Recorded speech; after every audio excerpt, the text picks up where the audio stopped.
கோடநாடு விவகாரத்தில் முதல்வர் எடப்பாடி பழனிசாமி மீது நடவடிக்கை எடுக்க கோரி திமுக தலைவர் மு.க.ஸ்டாலின் இன்று தமிழக ஆளுநரை சந்தித்து புகார் அளிக்க திட்டமிட்டுள்ளார். கோடநாடு தொடர்பான புலனாய்வு வீடியோ வெளியான பின்பு கடந்த சில நாட்களாக இது ஊடகங்களின் முக்கிய செய்தியாக இடம்பெற்று வருகிறது. இந்நிலையில் கோடநாடு வீடியோ விவகாரத்தில் உயர்நீதிமன்ற கண்காணிப்பில் விசாரணை நடத்தப்பட வேண்டும் என்று திமுக தலைவர் மு.க.ஸ்டாலின் வலியுறுத்தியுள்ளார்.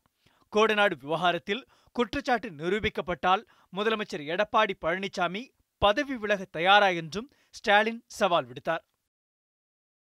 கொலை புகாரை நிரூபித்தால் பதவி விலக தயார் என்று அவரால் சொல்ல முடியுமா? இந்த புகாரை விசாரிக்க நீதி விசாரணை அமைக்கப்படும் என்றாவது அவரால் சொல்ல முடியுமா?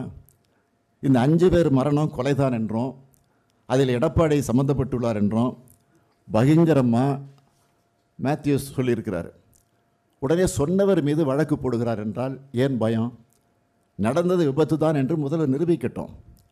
இதுவரை நடந்த விசாரணைகள் வாக்குமூலங்களை மக்களுக்கு தெளிவுபடுத்தட்டும். அதற்கு எடப்பாடி தயாராக இருக்கிறாரா?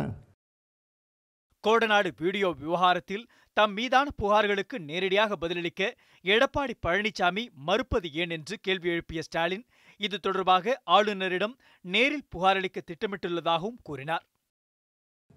குடியரசுத் தலைவர் ஆளுநர் ஆகியோரின் கவனத்திற்கு இந்த பிரச்சனையை திமுக கொண்டு செல்ல இருக்கிறது. கவர்னரிடத்தில் நேரம் கேட்டிருக்கிறோம். தந்தால் உடனடியாக நாங்கள் நேரடியாக சேர்ந்து இந்த விஷயத்தெல்லாம் தெளிவாக எடுத்து சொல்ல போகிறோம். இந்த பிரச்சனையில் விரைந்து இதற்குரிய நடவடிக்கை எடுக்காவிட்டால் நிச்சயமாக சொல்கிறேன், திராவிட முன்னேற்ற கழகத்தின் சார்பில் நாங்கள் நீதிமன்றத்தை நாடுவோம். கோடநாடு விவகாரம் தொடர்பான வழக்கை சிபிஐயிடம் ஒப்படைத்தால் அதிமுக சந்திக்க தயார் என்று அக்கட்சியின் எம்எல்ஏ செம்மலை தெரிவித்துள்ளார். கோடநாடு விவகார வழக்கில் தொடர்புடைய ஓட்டுநர் கனகராஜ் விபத்தில் இறந்ததாகவும் சயானை யாரும் தாக்கவில்லை என்றும் குறிப்பிட்டார்.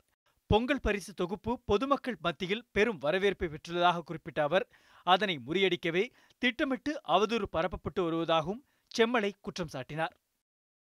மாண்புமிகு தமிழ்நாடு முதலமைச்சர் மீது எந்த அவதூறு செய்தி பரப்பினாலும் அதை மக்கள் ஏற்றுக்கொள்ளவே மாட்டார்கள். அது ஒன்று.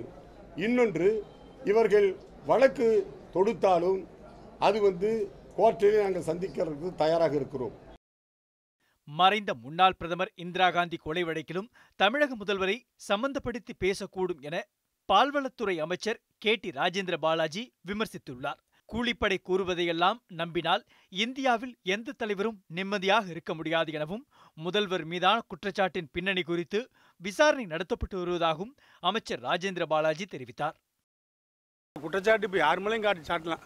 போகிற வாக்கு பார்த்தா இந்திரா காந்தி கொலை வழக்கோட சம்மந்தப்படுத்தி பேசுகிறாங்க. உங்களுக்கு யாராவது ஏதாவது ஒரு மீடியாக்களில் ஒரு செய்தியை பரப்பி விளம்பரம் பண்ணுறதுக்காக